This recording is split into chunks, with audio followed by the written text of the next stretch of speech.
In this video, I'm going to be teaching you about migraine, especially the Australian guidelines that will be useful for the AMC examination. After watching this video fully, you'll be a migraine expert, if that's what you want. And it's going to be easy, peasy, lemon squeezy. Let's get right into it. There's going to be a bonus MCQ at the end of the video, so stick around and leave your answers in the comments. Headache is divided into primary and secondary. In primary headache, the particular trigger is not known, and the pathophysiology is not well understood. It's not yet understood. Whereas in secondary, the cause of pathophysiology is present and that's causing the headache. The examples of primary headache are migraine, tension headache, and cluster headache. Now coming to the clinical features of migraine. So the headache would be characteristically throbbing type, and it's usually present unilaterally. And it's associated with visual disturbances, nausea, and vomiting. The principles of migraine management are as follows. Once you make the diagnosis of migraine, you address the lifestyle triggers and other comorbidities. If that is not relieving the headache, we look at if it's an episodic migraine or a chronic migraine. Chronic migraine are those which are present more than or equal to 15 days of headache a month, of which 8 days have migraine features. In episodic migraine, we check if the headache is reducing with the acute treatment. If yes, we can continue the expected management with acute medicines. If it is a difficult to manage migraine, or if it is present for more than or equal to 3 migraines a month, we give acute medicines, and also prophylaxis is also required. If it's a chronic migraine, it's the same treatment with acute medicines plus prophylaxis is required.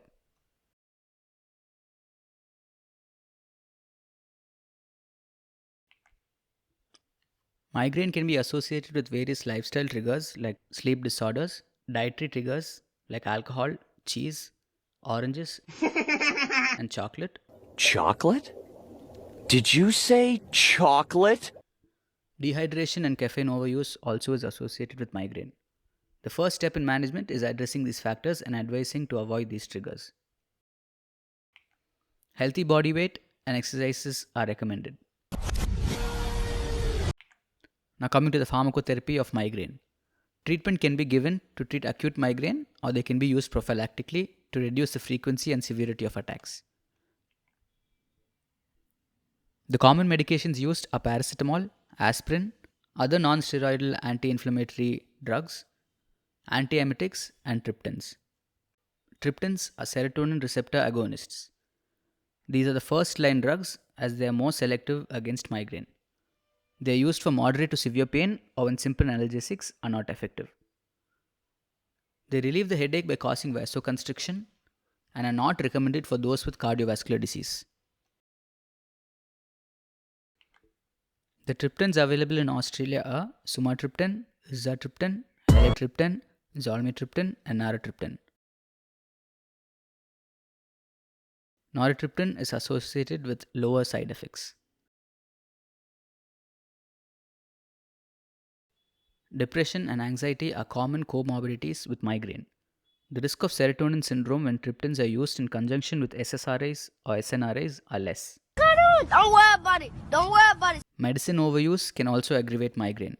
Therefore, triptans should be limited to less than 10 days a month, simple analgesics to no more than 15 days a month. Opioids are not useful for migraine. Now coming to the management of nausea associated with migraine. As mentioned before, there can be nausea and vomiting associated with migraine, and this can reduce the absorption of acute medication. Therefore, taking an antiemetic with first dose of triptan can be helpful. If the patient is unable to take it in the oral route, then other routes can be considered, like non-oral triptan formulations, suppositories such as indomethacin or diclofenac, ondansetron wafers for nausea and vomiting, prochlorperazine suppositories. Now coming to menstrual migraines. Menstrually related migraines are more severe and harder to treat and are more likely to recur. No. Wait. Be careful not to prescribe combined oral contraceptive pills to patients with migraines, as they can increase the risk of a stroke. NSAIDs such as naproxen may help if there are any perimenstrual symptoms in addition to the usual acute therapies. Now coming to the prophylactic management. Prophylaxis is indicated in patients if more than or equal to 3 severe headache days per month causing functional impairment that are not consistently responding to medications, if the patient has more than or equal to 6 to 8 headache days per month despite responsiveness with acute treatment, if the patient has any contraindication to acute migraine treatment, if the patient has particularly disabling symptoms even in infrequent attacks like brainstem aura, hemiplegic migraine or syncope. If there is ongoing significant impact for the patient despite lifestyle changes, trigger management and the use of acute medications. Or if there is a risk of medication overuse, headache.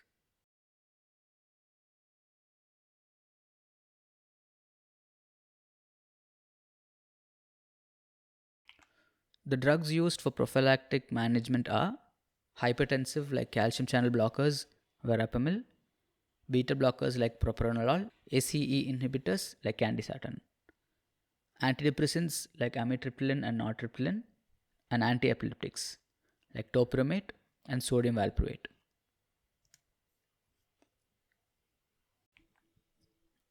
Do not prescribe beta blockers to asthmatics. If there is a history of self-poisoning, do not prescribe verapamil and propranolol. If the patient has suicidal ideations or tendencies, do not prescribe topiramate. If the patient is overweight, do not prescribe sodium valproate.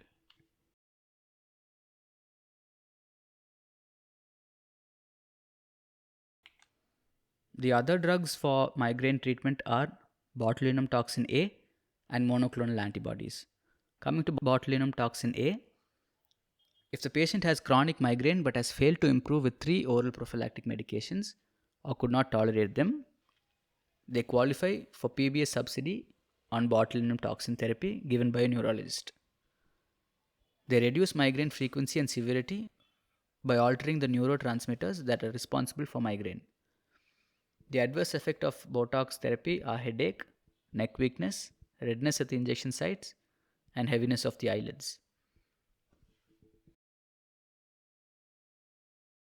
Monoclonal antibodies.